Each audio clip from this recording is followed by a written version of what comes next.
Class 9 का प्रश्नावली 1.5 है।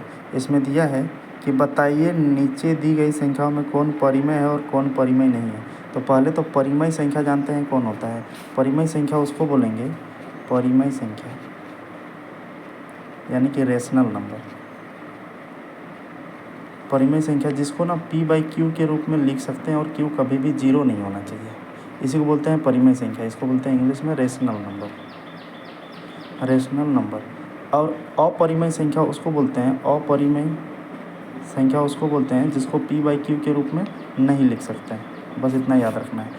और साधारण भाषा में अगर कहेंगे तो रूट के भीतर में कोई नंबर है, जैसे रूट 5 है, जैसे रूट 5 है तो रूट का पूरा इस रूट का मतलब क्या, वर्गमूल। तो 5 का पूरा वर्गमूल नहीं आएगा। जैसे हम 9 की बात करें तो 9 का वर्गमूल 3 होता है, क्योंकि 9 को हम तोड़ेंगे, अभाज्य गुणनखंड करेंगे। जैसे 9 का अभाज्य गुणनखंड करेंगे तो 3 तिरका 9, फिर 3 एक के 3, तो 3 और 3 दो बार लिखेंगे, 3 और वर्गमूल का मतलब क्या, जोड़ा में से एक निकलता है, तो इस 3 जोड़ा में से एक निकल।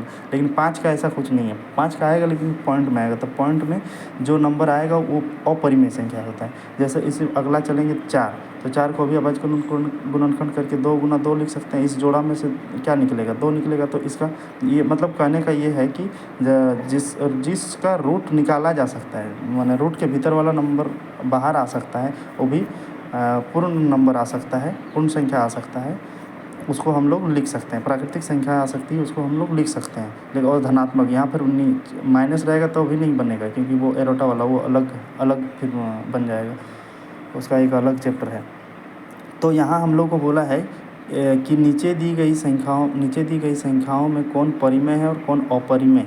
तो पहले तो याद रखिए, जो रूट के भीतर से बाहर नहीं आ सकता है, जैसे रूट 5 के बाहर नहीं आ सकता है, पूरा नंबर नहीं आ सकता है, गोटा नंबर नहीं आ सकता है, इसको निकालने के लिए हम लोग को करना होगा फिर पॉइंट। तो ये जो है पहला वाला अपरिमेय है, ये वाला अपरिमेय है, परिमेय नहीं है।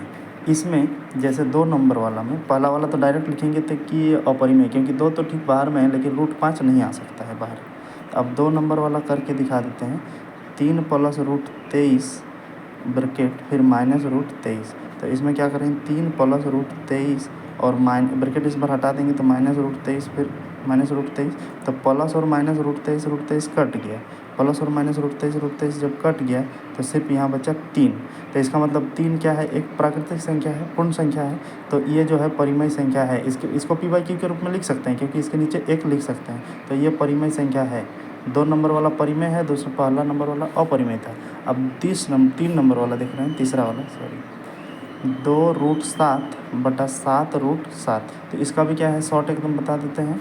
तो 7 कट जाएगा, ऊपर नीचे कटता है, और इधर 2/7 बच गया। तो परिमेय संख्या का फॉर्मूला ही होता है कि p/q के रूप में होना चाहिए। तो ये बटा में आ गया, इसका मतलब तीसरा वाला भी परिमेय संख्या है, तीसरा वाला भी परिमेय। अब चौथा वाला देखते हैं।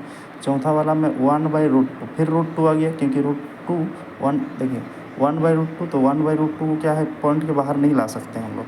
इसको क्या कर देंगे हम लोग, √2 और √2 का वर्गमूल करेंगे। अगर परिमेयकरण करते हैं, हरों का परिमेयकरण किया जाता है, तो इसका काटने से भी वही √2/√2 गुना होकर फिर √2/2।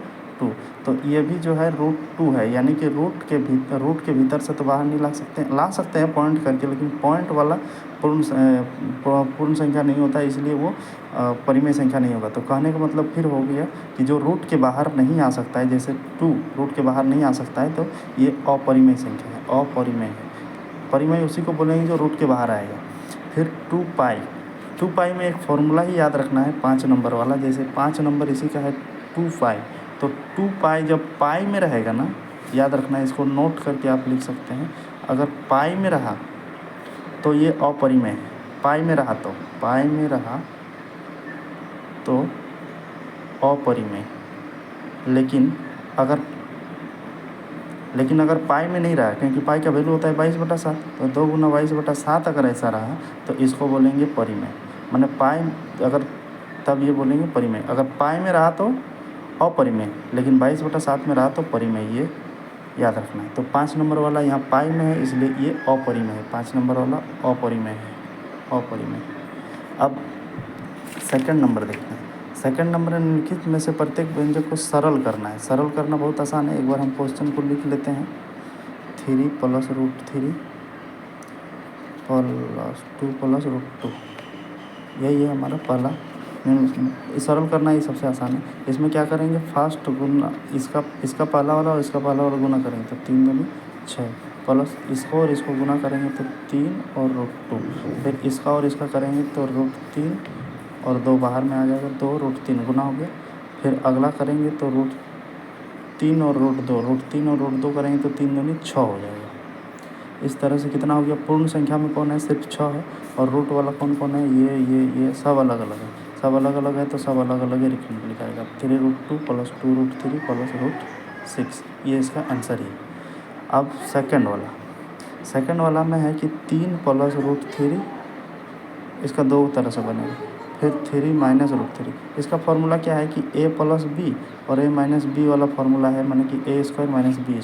तो a² - b² वाला ही कर लेते हैं। और दूसरा भी तरीका है, a² माने इसको a मानेंगे, इसको b मानेंगे। a² माने 3 का स्क्वायर, -b माने √3 का स्क्वायर।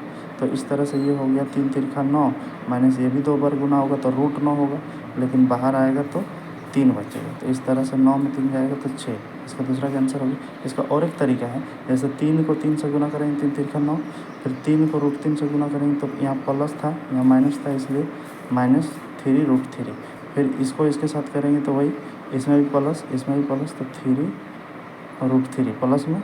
अब इसको इसके साथ करेंगे तो -3 और 3 3 या 9, मैंने 3 तिरखा 9 हो गया। अब जो है ये माइनस में ये प्लस में, तो समान समान कट जाएगा। फिर 9 माइनस √9 के भीतर है तो बाहर अच्छा एक बार उतार लेते क्वेश्चन 9। फिर √9 का मतलब क्या, 3 बाहर आएगा, 3 तिरखा 9 होता है। तो इस तरह से 9 में 3 गया तो 6, ये भी बन गया। अब 3 नंबर देखते हैं। 3 नंबर में है कि √5 + √2 का स्क्वायर। अब इसका वही हो गया a और +b, तो a + b का होल स्क्वायर, a + b का होल स्क्वायर होता है a² + b² + 2ab। तो a² माने √5 का स्क्वायर प्लस b² माने √2 का स्क्वायर प्लस 2ab माने 2, a में √5 लिए हैं और b में √2 लिए हैं। तो इस तरह से 5 5 कितना 25, तो √25 प्लस 2 कितना 2 2 4 प्लस ये 2 × 5 दूनी 10, रूट के भीतर में √10।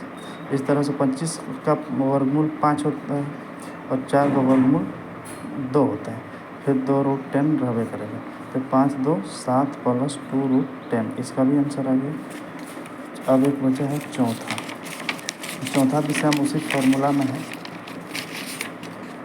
फार्मूला ये कैसे आ गया, फिर वो a - b × a + b वाला, तो 4 नंबर उतारते हैं। √5 - √2, फिर √5 + √2। अब फिर वही करेंगे, इस बार क्या है माइनस तो आगे हो गया a - b, फिर a + b, तो फार्मूला में आ गया a² - b²। तो a² मतलब क्या 5 का स्क्वायर, -b² मतलब √2 का स्क्वायर। तो इस तरह से 5 5 25 हो गया और √2 के भीतर इसको 2 बार √5 भी लिख सकते हैं, लेकिन उतना भी लॉन्ग नहीं जाना है, शॉर्ट के लिए। फिर 2 को करेंगे तो 2 दूनी 4। इस तरह से 25 का बाहर आएगा तो 5 और 4 का बाहर आएगा तो 2। अब 5 में 2 गया तो 3, ये हो गया। तो 1.5 का 1 और 2 दोनों हो गया।